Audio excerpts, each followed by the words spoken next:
Hello and welcome, CD2 Learning's L&D done right. We're really excited to be sitting here today. I'm your host, Gill Williams. Our guest on the podcast today is a friend of mine. I've gotten to work with him over the last, I can't believe it's already been 10 months, John, but we're joined here with John Lay, founder, CEO of Talented Learning. I'm super excited for him to share his thoughts on the space, but also just tell us what he's doing, what he's up to, what he's seeing in the world. So a really great episode for everyone here today to piggyback on this man's knowledge. John, say hello to the listeners. How you doing, man? Hello, everyone. Thanks for having me here. You It's bet. great to be here. You bet. Well, we just got through talking about what we got going on. I feel like both of us have been in the weeds, working, having some fun, but we're going to have some fun today, just chatting a little bit about what you got going on. So All right. why don't you tell us a little bit about yourself and how you've gotten to Talented Learning, how you started this thing, and really what you do for your clients. That way, I want to showcase your expertise here in the L&D space.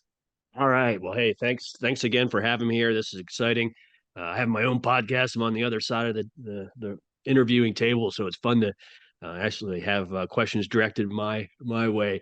I'm the Yes, founder. is that real quick so That's everyone. the Talented Learning Show, the Talented Learning Show podcast series, where we interview, go back and forth from practitioners that are in extended enterprise to generally CEOs from the learning system community. And so we learn about a lot of the same things that you do here, learn about what's on the cutting edge. I'm a 25-year guy now in learning systems. I got a master's degree all the way back in the 1990s in instructional technology, and I've been in the center of the space ever since then. I found my way into selling learning management systems as an enterprise sales rep for almost 14 years for two major providers. And during all that time, I became a student of the buying process of how learning management system buyers bought well and who was buying poorly and why and what were the differences. And I just studied that, and over time got pretty good at just predicting, how buyers would do it just by the nature of how they engaged, and decided that maybe I could start a company that would help buyers buy better to implement all those best practices that I had learned. So I quit my job, rolled the dice, and started Talented Learning all the way back in 2014. And so now we're in our 10th year as uh, independent, fiercely independent learning consultants that help buyers buy better. So we started a blog. I started a blog at talentedlearning.com 10 years ago and just started writing about all the things that I had learned in my career about buying well and steps that you should take and how you should approach it as an organization and how to get your executive buy-in and build your business case and all the way, all those pieces. And what we've rolled out is a buying process, a repeatable buying process that we take client after client after client through. So if you go to talentedlearning.com, we've got tons and tons and tons of free resources there to help buyers out, all organized based on use case or the steps of the buying process. And as a consultant, I help provide that personalized touch to organizations to buy wisely. Yeah, I think that what I've recognized and the reason why we started this podcast is because we want to be able to put out best in class, truly innovative thought leadership and L&D to help L&D leaders make wise and educated decisions, see what's coming on the cutting edge. John, I think that you've got some of the best content that I've seen out there. And so I definitely think it's worth everyone listening to continue to follow what you're doing, because it's not just what's been done in the past, right? I mean, you've seen it for years and years, from be studying that process previously as selling these systems to even going, okay, well, now I can stay ahead of the game and help new customers, in their process as they potentially either begin or move on to the next generation of what they're doing for learning and development or learning technologies, right? And so for those listening out there, I do think that you've got some of the best and brightest content that's out there, and I really enjoy listening to it for sure. Nice. Part of my responsibilities to help buyers buy better is I have to study the market and study the vendor solutions on there. So every day, literally every day, or for 1 or 2 hours, I'm getting exposed to new features from technology I already know to just new technology in general that's under the learning systems umbrella, which is a big broad umbrella that includes LMS, but includes a lot of other things other than LMS too. And Sure. so it's fun to stay on top of all the latest and greatest that's happening around the world, and then I try to distill that and share it through our blog and podcast.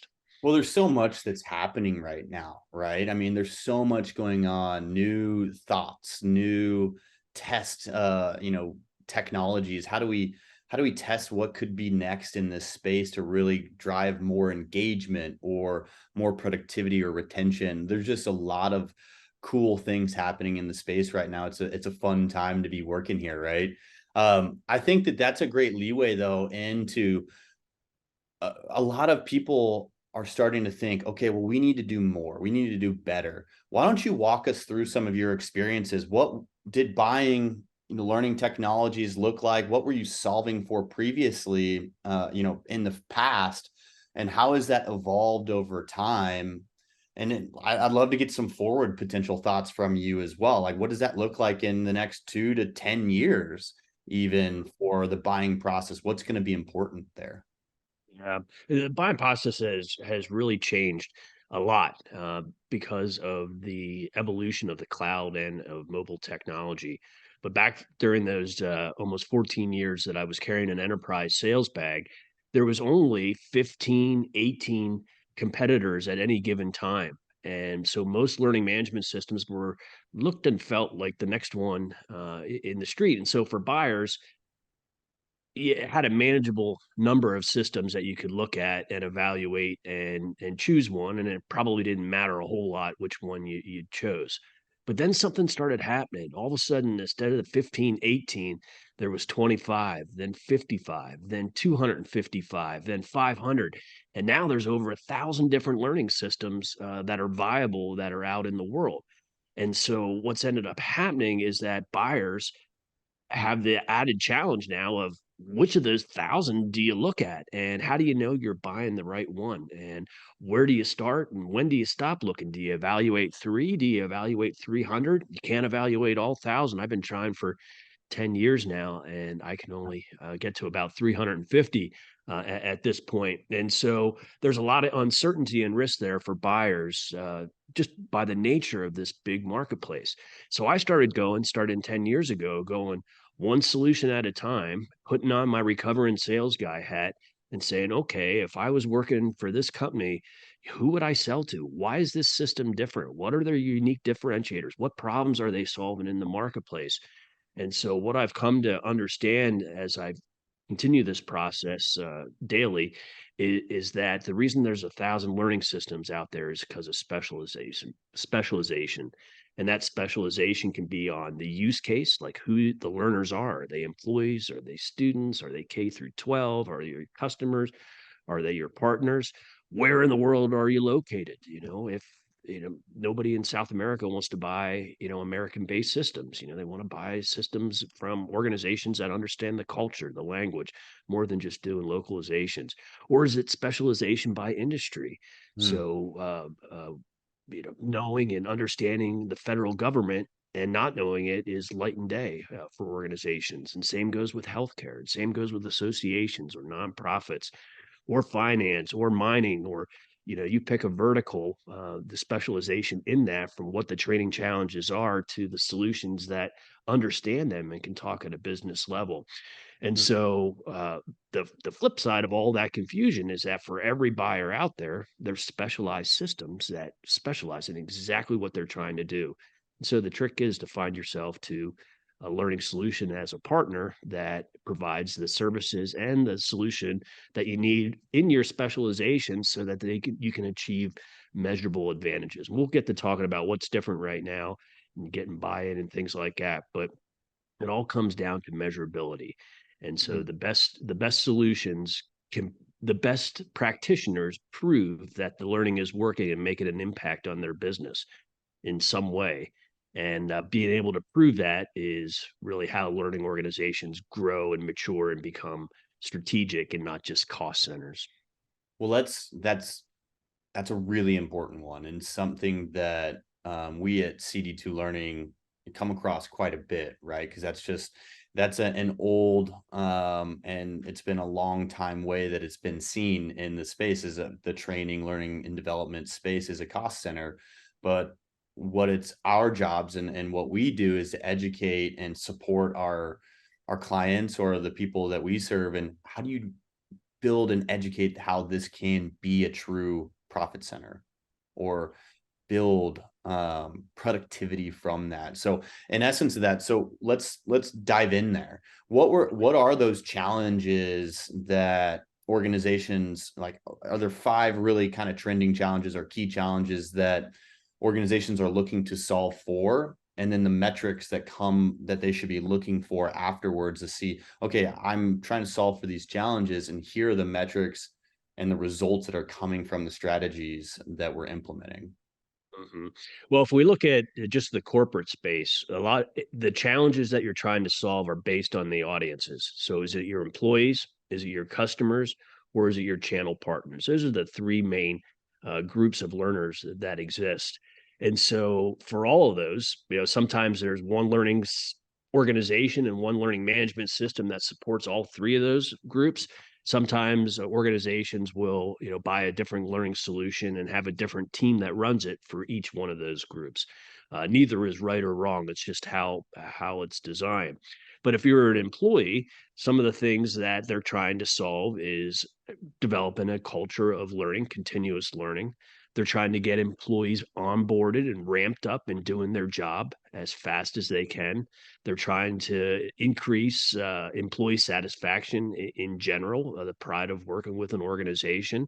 Those things are more difficult to measure, but they also need to maintain and prove compliance. So whether that's from inside the organization or regulations being installed, from outside, from local or state or federal type institutions, but the avoidance of compliance fines or fees or accidents are something else that's measured. And but more strategically, it's things like sales and customer service. So training salespeople to sell better and to be better on their products is measurable by comparing those that have successfully been trained and those that haven't, and how they perform, how their pipeline looks, the size of their deals, how long it takes them to close, their win rate, their lose rate. All those things can be measured by seeing who has or who hasn't taken training and comparing it with actual business results. So those are employee. I think the employee measurements is the toughest challenge, because it's hard to say, okay, our leaders took this leadership training course. Now, how's the company performing better? There's some in between steps there that are, difficult to get at. But with your customers or your partners, it gets really easy. You can just say, okay, for the 1,000 new customers that we brought on here in the last year, 500 of them, took certification paths and passed it, and 500 didn't. Now let's look to see what their customer rate is, or customer success rate. How often are they contacting support? And there's so many things that you can measure on how those customers are performing. And the same goes with partner and channel. Your goal with a partner organization is to build partners that represent your brand and sell more and service better. And so those things also could be measured between partners that participate in training and complete training successfully, and how they do their jobs. And so the trick of all this measurement is that you just can't rely on the LMS for your reporting. It's always the LMS with some other business system, your CRM or your PRM or your AMS solution, and where that has all the business data, what your employees and your customers and your partners are doing in real life. And then you combine that with the training data, and that's how you get to being able to measure and prove your worth. Yeah, I couldn't agreed more with you. Even taking that a step further, we've been having some really fun conversations around prescriptive learning when we're tying the business metrics in, right? The business data in for performance across your role, right? Maybe it's 360 analysis, maybe it's as a salesperson, your quota, where you stand. I mean, these are areas that I think that some of the more forward thinking organizations are having is how do we tie and create automation for professional development around the synchronization of the business data to learning data and the learning strategies, right? Is kind of the mesh of business strategy to talent management strategy to talent development strategy is a really interesting three-pronged mesh right now that a lot of organizations are saying, how do you solve for this? And so one of the areas though that is key for solving for those things is you can put all the strategies in place that you'd like, right? But at the end of the day, and we run into this a lot, I'd love to get your thoughts on this, is how important is leadership buy-in to the engagement piece, right? Because you can put all the strategies in place that you'd like, that's going to tie all those in. I'm building this vision, but if I don't get the engagement, how do I get there, right? How do I actually get people to do this? Is that from leaders? Is that from influencers? Like, how important is the all of that to work together to you? That's critical. I've never seen a grassroots training program that's successful. You know, if you have junior L&D leaders that don't have a seat at the executive table, well, they're always struggling for money. You can never build, the highest quality content, and you can't make people take training very often. I mean, you have to encourage them and to make them want to take training unless it's mandatory. Take this training or you're fired. That kind of stuff is easy, but to develop a culture of learning, that just doesn't happen from the grassroots up. It always happens the other way. It has to be something that is critical to the executives because once again, back to measuring. If you can measure a different, what are you actually trying to change? Our net promoter score stinks. We want to double that rate. Yeah. That's a goal that everybody can get on. And so now, if we think about that at the top level, now let's create a training program for that. Now let's measure that training program. Let's compensate and give bonuses, based on that. And then that just gets pushed down from the top and measured from the top down. And that's how something like that will actually take off and work in an organization. So I think from buying a learning system to getting budget to, getting budget for content and developing, good programs or buying programs off the shelf, all that is impossible unless you have leaders that recognize the value. And the only way they recognize it is because somebody hooked the wires up where they can see and measure the difference. And then it becomes another business tool and not, once again, just a hole that you're throwing money into. Yeah. You couldn't be more right. We're finding certain industries are moving towards understanding that faster. Leaders in certain industries are moving there, but there are laggards as well. Um, why do you feel it's so important for organizations and leaders to start seeing the impacts and why they need to invest in learning and development for their teams? Mhm. And then what are some of the opportunity costs if they don't? Yeah. Well, learning isn't nice to have in 2023. Learning is a competitive differentiation. And so the organizations that realize that the strategic application of learning is a measurable difference in their organization and more sales, more, diverse sales at more locations, higher customer service.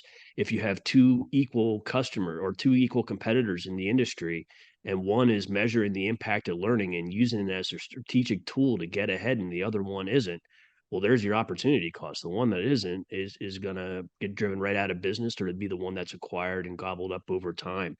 And so what's happened is, from 20 years ago, learning was always just a necessary evil. We have to maintain compliance with our employees because the cost of fines is greater than the cost of this learning, but it was very unstrategic. But now it's completely have flipped. The best organizations, and that's not the top 5 or 10%, it's the top 50% of organizations realize that this is now a tool to compete better in the industry. if you recognize that you have multiple audiences, from your customers to your partners to your employees, and all three of them have measurable results that could be tied to revenue, cost savings, or the improving of business processes, then you get to, in all these different places, tweak your business to be more efficient, to be more nimble, to compete better in the marketplace, to have a competitive differentiation that matters. Absolutely. I'm not sure if you saw the Gallup study around the true business impacts of why what the opportunity costs are, right? Um, when you long term with organizations that invest in these, they're finding that, I think it's the stats are, it's 49 or 59%, 59% better at, sorry, 59% better turnover rates for organizations who invest in learning. And then it's 47% lower absentee rates, which result in result in higher productivity, close to 20% higher productivity for organizations that invest in learning and developing their employees. I think that there was an interesting conversation had recently where I was listening to another podcast. A learning executive mentioned that the reason why this is happening is because there's no longer the days where you can cut a check and an employee be happy with the organization they're working with. And the millennials came along and they started to demand that you invest in them as people and invest in them in their careers, right?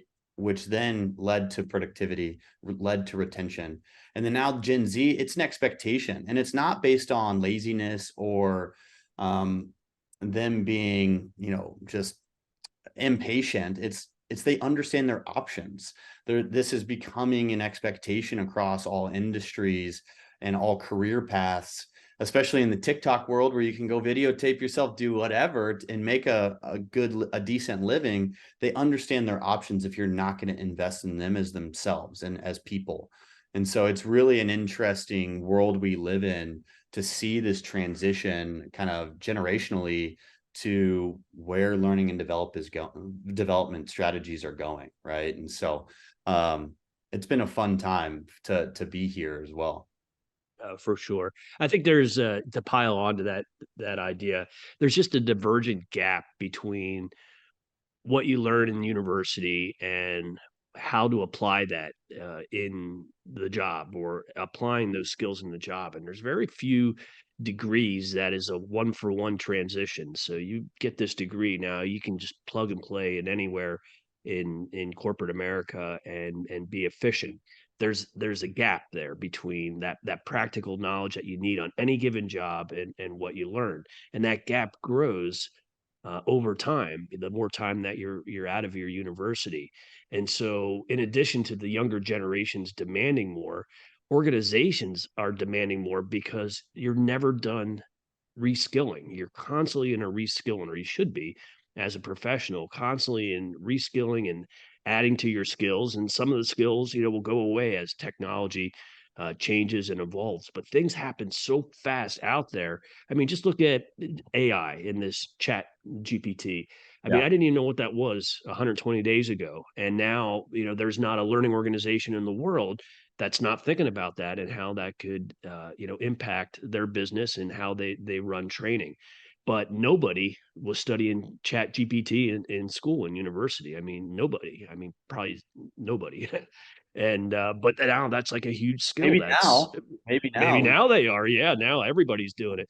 Right. But 120 days ago they weren't. And that's just one example of, of tons that are out there of technology changing so quick that basically makes everybody that's a professional need to update their skills at all times. And so uh how that translates into learning organizations is that it's just not formal courses anymore, or it can't be.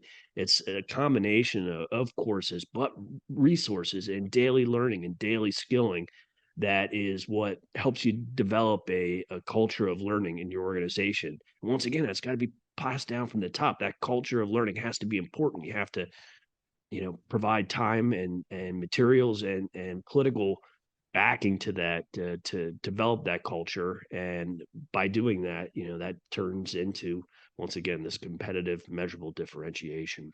I love the word you're using, culture, right? Too often this space is seen as check the box from the leadership level, but the best thing a leader can do is to develop a culture of development, a culture of learning, a culture of growth, and support in that growth, right? And so I love that you're using that word, and that's definitely, let's be honest, is a shift in many industries too.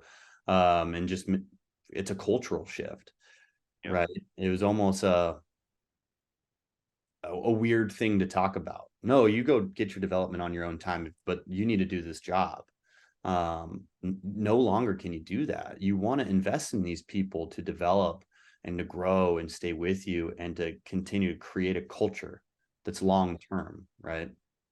That's a lot more than just sitting down, taking an e-learning course. It's Yeah, working with mentors, it's working with experts, it's social learning also of sharing and pulling that information out and distributing that to throughout the organization, democratizing that knowledge throughout the organization. absolutely. Absolutely. Um, while we're on the topic of seeing the change and evolution of this space, what are you seeing that's trended over time from the technology perspectives? Like, what was it? What is it today? Where are we going, in your opinion? Mhm. Well, we've been touching on some of it already. Where it was always formal courses. Here's this hour-long SCORM course. Here's this week-long class in Kentucky you have to go sit down to. That's how everything was in the past. Now, everything is about being more nimble, providing learning in the flow of work and when you need it, instead of training in advance in the hopes of, using that information somewhere. So, how that's manifested itself in learning technology and learning systems is the content has gotten shorter, it's gotten smaller, it's gotten tied to individual skills and competencies. It's delivered at the time and need. It's pushed to Slack or to Microsoft Teams. It's using QR codes, on machines to, get servicing directions while you're right there at the the time. All that is personalized based on not just your job or your role or your organization, sure, those things, but other things like how long you've been at the organization, how you've interacted, what your sales rate is, all millions of points of data can be used to personalize and get that right learning to the right people, including those social methods of following people and following experts in your organization to learn. And so the LMS has went from like this monolithic place where you say, okay, I'm a sales guy first class, here's the 10 trainings I have to take, this year, and then I won't go back into the system again, to the learning systems being a daily part of your activities, open just like your email, open just like Slack, because you should never be done learning and you can't be in 2023. And so learning systems in general, because of that, have to be so much more nimble and flexible now to support the informal and the formal learning and the social learning all at the same time.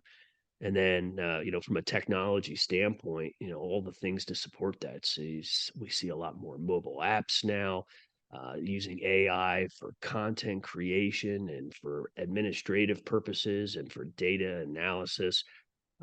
So seeing lots of technology things to help personalize and adapt and make that learning just be a daily part of every minute versus just something that you have to check the box on. Yeah, so that's exactly, you're challenging organizations to think bigger with this strategy, think bigger than just having something that delivers and tracks whether someone took a piece of content or looked at a piece of content. It's no longer like, don't just think it's, hey, did you see this, sign off on it anymore, but Mhm. actually how do we create individualized learning journeys that's a consistent development path to make sure that that individual is going to be the most productive they possibly can for the lifetime that they're with you. But also there's a happiness involved in that too, which makes them more likely to be productive, more likely to stay too, right? So you're challenging leaders, whether it's L&D leaders or just corporate leaders in general, to think bigger with the way that they support their people. Mhm, mhm. With, such a low, unemployment rate, that we're experiencing right now, it's difficult to hire for exactly what you need.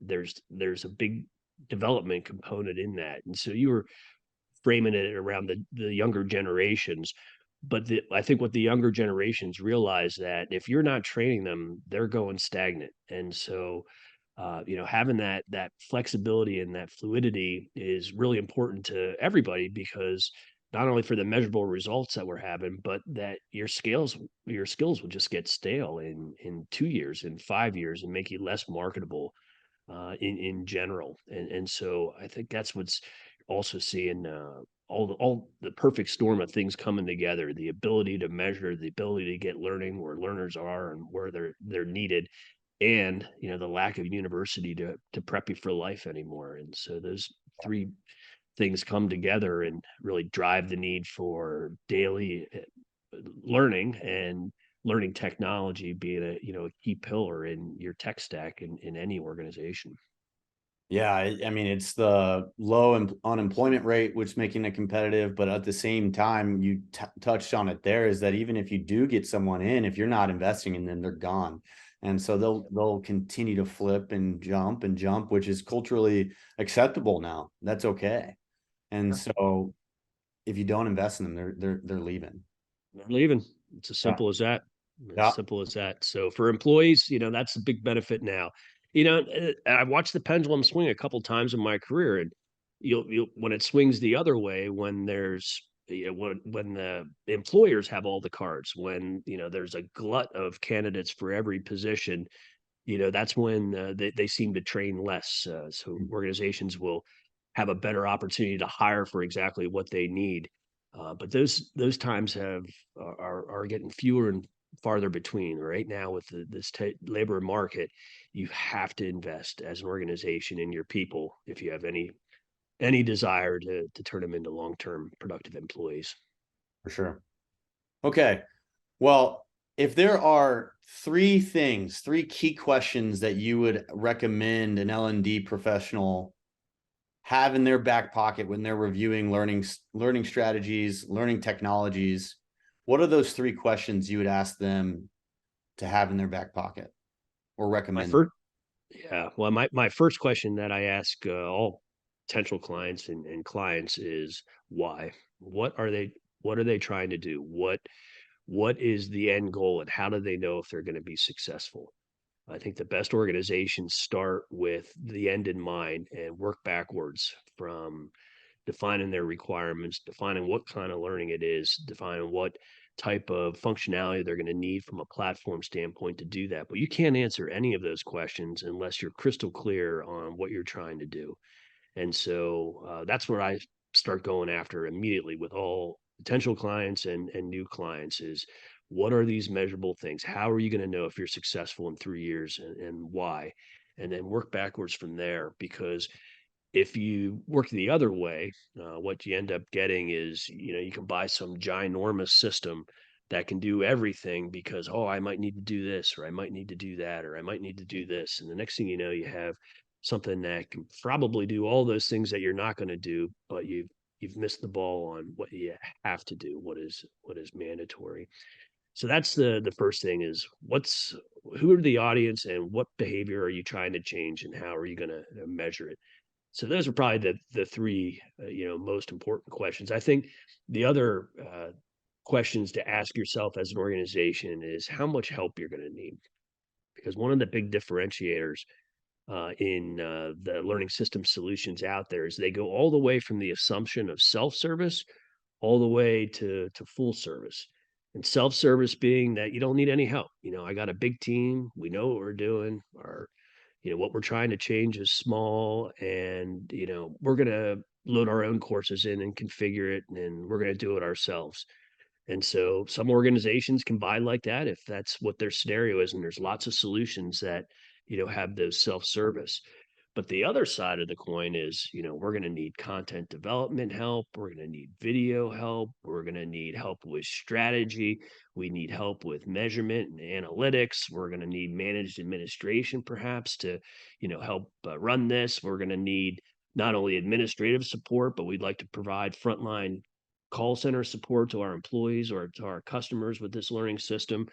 So the other big question that needs to be answered for organization is not just thinking about the technology and the bits and the bytes and yes, I want gamification, but what services am I going to need to help? Because by identifying that, you find yourself to a right partner versus just a software solution.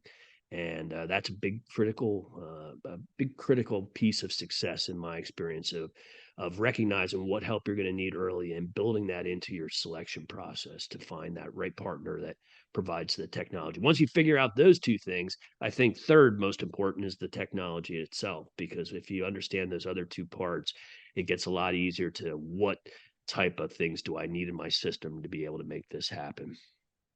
Okay. All righty.